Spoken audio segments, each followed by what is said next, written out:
Thank you, Charlie. In the next 6 minutes, we'll take a quick tour of 10,000 years of local production in the Bulkley Valley. And the the picture that you see here is taken from Hungry Hill going into the Bulkley Valley, which is located, for those of you who haven't been there and obviously would like to be there. That's Hudson Bay Mountain. Okay, and there's the location of our little valley. It's halfway between Prince George and Prince Rupert, and that little circle covers about 40 kilometers or 40 miles on either side of Smithers, and which is the community I'm from. And I am a councillor at the town of Smithers, and these slides were put together by our mayor, Backrack, who is here. The Wet'suwet'en territories are, the Bulkley Valley is located within Wet'suwet'en territory.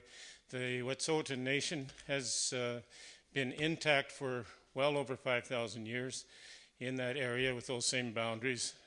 And this is some pictures of local food production by the Wet'suwet'en. There's a little camp on the side, and those are fish drying there. The Wet'suwet'en people for years obviously survived with their own production, but they also traded around the area for oolakan grease and other things that don't come from our area. And this is going back to the 100 years to when the railroad came through Smithers. And so at that time, local farms came about to provide the food for the railroad construction camps, and then after the railroad's there, of course, to provide it for the community.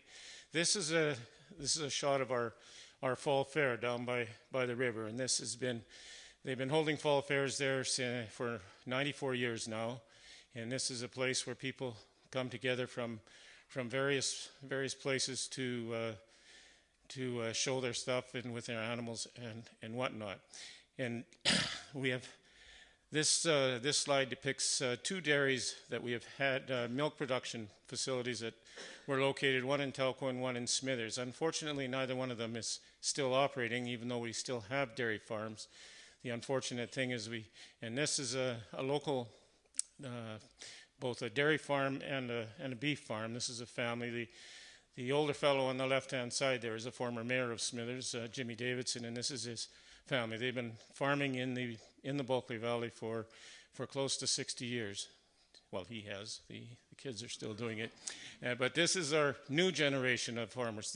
This couple runs an organic farm in the Smithers area, and you can see that they raise beef. And we have a local abattoir where local beef is processed for the local community, and the abattoir has been around for about 10 years.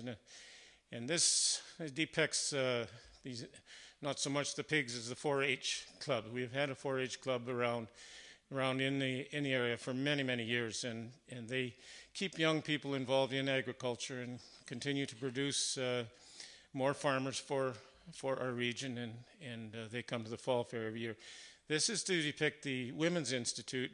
We have had an active Women's Institute in the Bulkley Valley for, well, two chapters that have been around for, again, since the 20s. And while this picture is from another community, it does depict what it was like back in the 30s.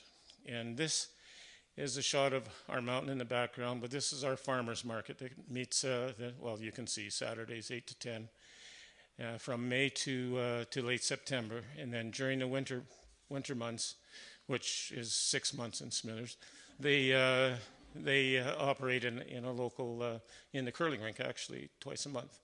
And this again is another shot of our farmers market. And as you can see, it is the gathering place on Saturday mornings for the community, and we're blessed with many vendors, both for artisans and for farmers producing vegetables, and there's also a couple of organic meat producers that show up at the market every year. And that building in the background is where our museum and art gallery are. And this is a place called Central Park, and that's the Central Park building right beside it. And this is a really neat story. The bread that's being sold there, and the woman that's selling it there, she's a homeschooler, and she got a wood-fired oven to teach your kids how to make pizzas and bread and stuff. And so they decided to start selling it at the market just as something to do to, and it ended up being a very, very successful business. And here we've got a couple of organic farmer families getting together at one of their farms just to have a nice little picnic and a get together. And they both bring their fairs to the market every week. And one is organic vegetables, and the other is.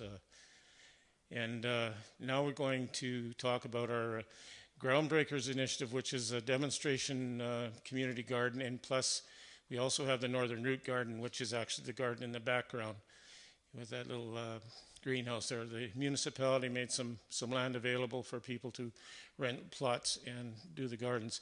The Sausage Factory is a local meat, a little butcher shop where you can buy locally grown meat that they produce the sausages, and plus they cut the meat up and they cut real, carcasses unlike the block ready meat that you get from the supermarkets. And here we have a sample of locally grown or locally produced honey that is available at our farmers market. There's actually at least 4 different apiaries that provide honey in the area. My goodness, is this number 20 already? And this is my thank you to you for listening to our little story about our little piece of the world. Thank you.